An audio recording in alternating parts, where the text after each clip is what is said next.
Hello again, and welcome back to the card mat. The twisting aces I put up the other day. I'm going to do this video a little bit different. I'm just going to sit here and eat a banana. Well, not really, but would have been something different, I suppose. Yeah, no, I'm going to do it a bit different. I'm going to give you a very quick run through of it. For them that haven't got the time. I know you're all pushed for time and some of my videos are long. So I'll do an abridged version, which quick run through. And then I'll do a more in-depth one with some subtleties for them that are actually interested in subtleties to it. Right? Start off with your 4 aces.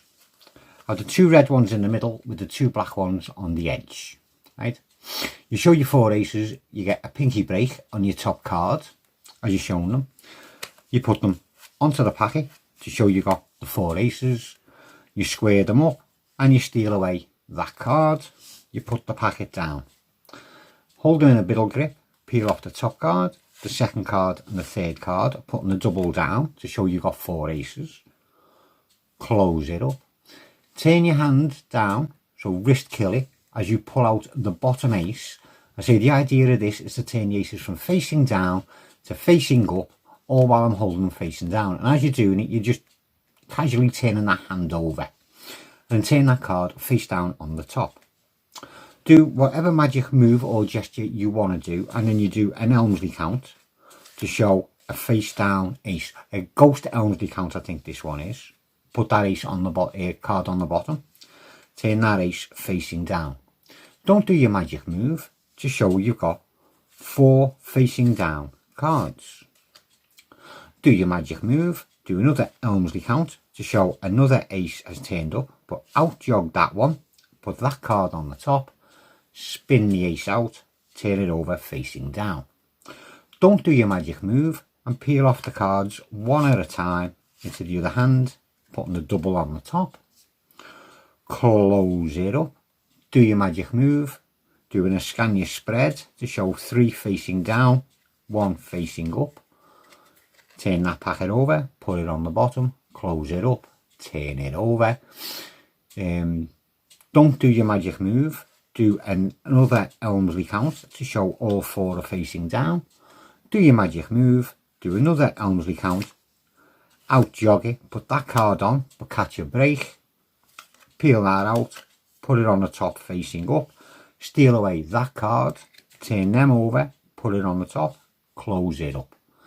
Turn them face down. How do you make it better? Do an Elmsley count. Show you got 4 facing down cards. Do a fist push through to turn the packet over. So you'll get the 2 red ones to turn over. Do your magic gesture. Do an Elmsley count. You're going to get one of the red ones to turn black. Do your magic gesture. Do an Elmsley count. You're going to keep the black one, keep the red one and bring the other red one back. Do your magic gesture, peel the cards off one at a time to show 3. There's your double, goes on the top. Close it up. Do your magic gesture, you're going to end up with all 4. Slide them off again. Close it up. Turn it over. How do you make that better? Do an Elmsley count to show the 4 face down cards. Fist push through. Cut the packet, put the packet in the middle, cards on the top, do your magic gesture, spread the packet, there's the aces facing up in the middle. And as I say, that was a quick one. Now if that was all you wanted, thank you very much for watching. I do hope you enjoyed it and it did make sense to you, and hopefully I'll see you again. For them who want to see a more in-depth, yeah, well I'll just turn my camera around, I'll get you from this side. Sounds interesting, a bit of fun as well. Right, your aces, the setup. I did say the 2 black ones with the 2 red ones in the middle. Make sure that the ace of spades is the topmost card when it's on the packet. Right, ace of clubs on the face, ace of spades on the top. Okay, the 2 red ones can go whatever way they want to. You start off with them on the top of your packet. You say you're going to use the 4 aces. And you just fan them off into your hand as such, and you turn them to show to the spectator. But as you're turning them, you pull them off. You're just going to turn this hand over, do a little push, pull back, pinky break, start extending your finger so you can point. And that gives you the cover then for turning that, getting your pinky break, and a reason for turning the hand, because you're indicating to the 4 aces, I've got the 4 aces. Turn it back, turn them over, put one. Now they always tell you to put it flush to the deck.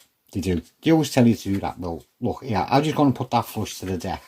Now I'll stick the other 2, the other 3 on the top, and I square up. You can't pick that card up unless you've got a break. You can't pick that card up, and they never say put it down on there square, but with a pinky break. No, because you've already got a pinky break underneath the card underneath it. So that always looks a bit fishy to me. Every time I see that, I'm always thinking, well, how have they picked that last card up? There's 1, there's 2, there's 3, there's 4.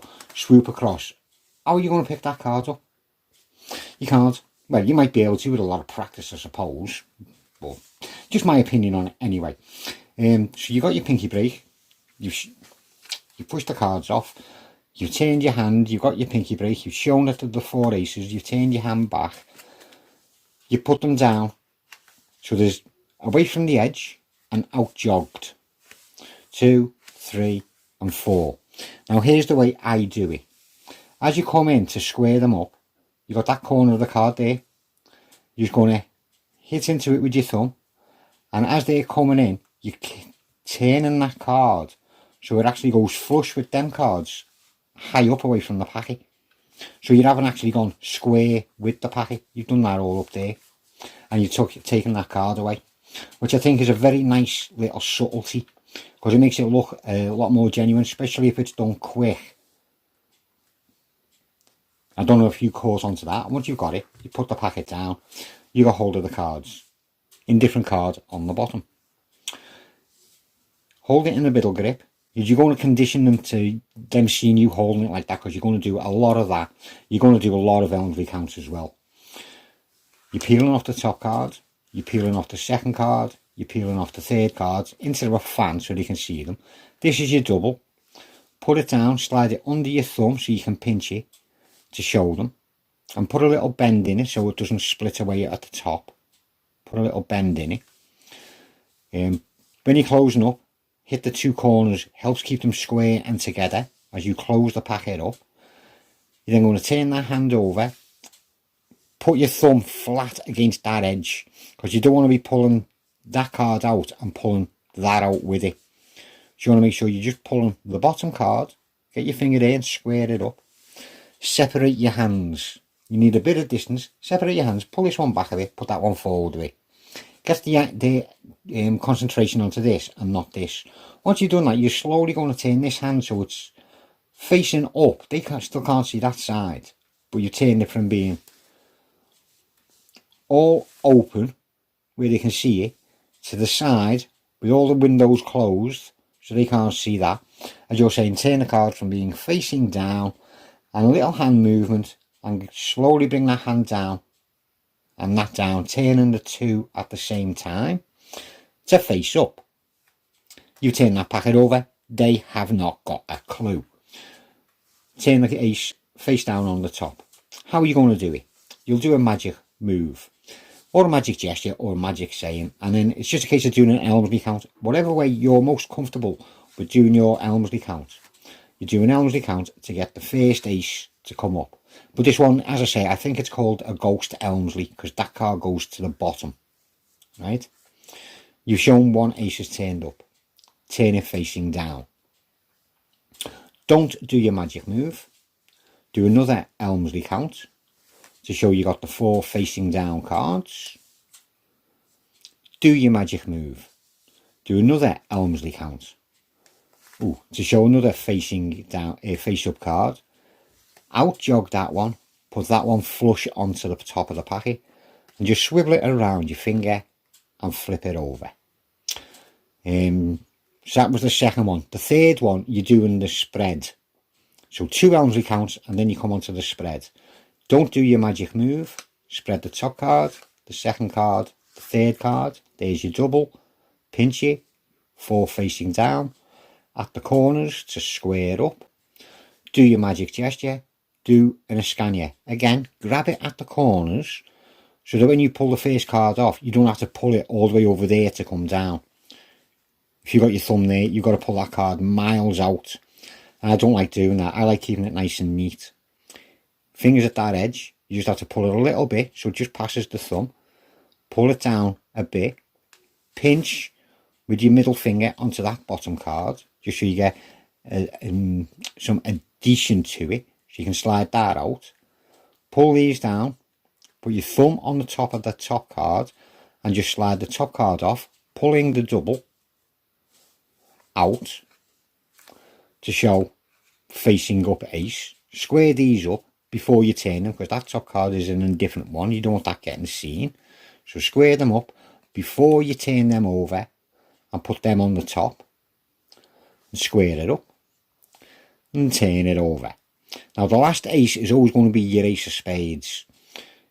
So again, you don't do your magic move, and you just do an Elmsley count to show all four are facing down. Do your magic move, do another Elmsley count, and you find the last ace, out jog it and catch a pinky break on that one. So when you spin that out and put it onto the top, you square it up, you're picking up the two cards, turn them over. Doesn't matter if they split at this point, because they know they're three aces, so you can turn them over. If you want to make it look genuine, give a little split so they can see the aces as you put that onto the top. Turn it over. They've just seen all four aces now facing up. Now you turn it over, all four aces are facing down. Big convincer. How can you make that any better?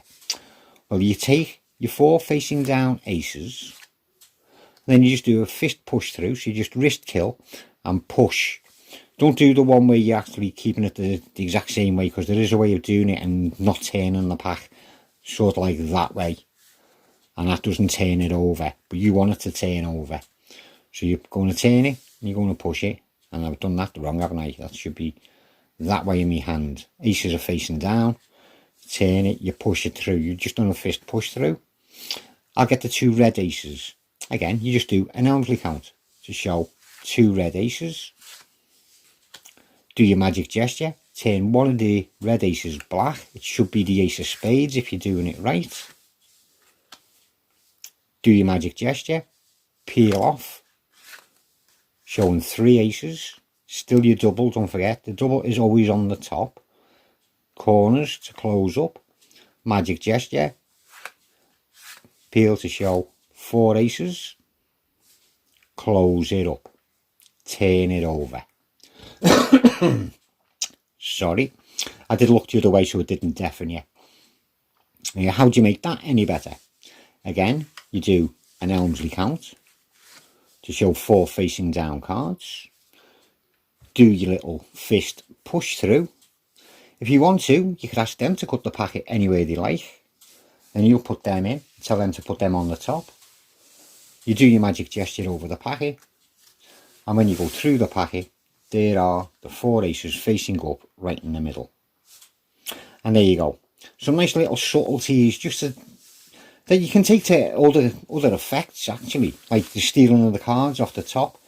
Yeah, try doing it that way. It looks a lot more convincing in my own opinion.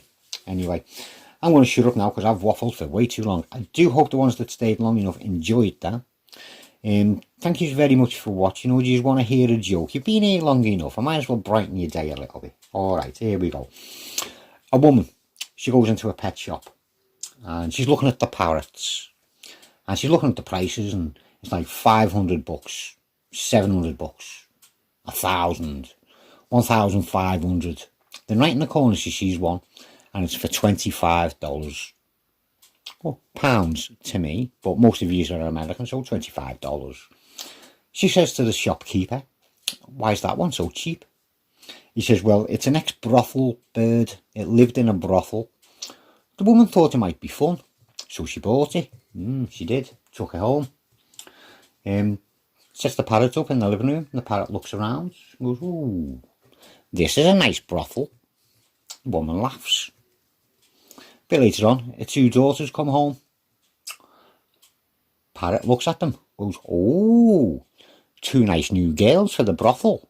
So they all have another good laugh. 6:30, her husband comes home from work. walks into the living room. The parrot looks at him, goes, "Oh, hello, Keith. Haven't seen you for a while." Yeah, I'm going. See you again soon.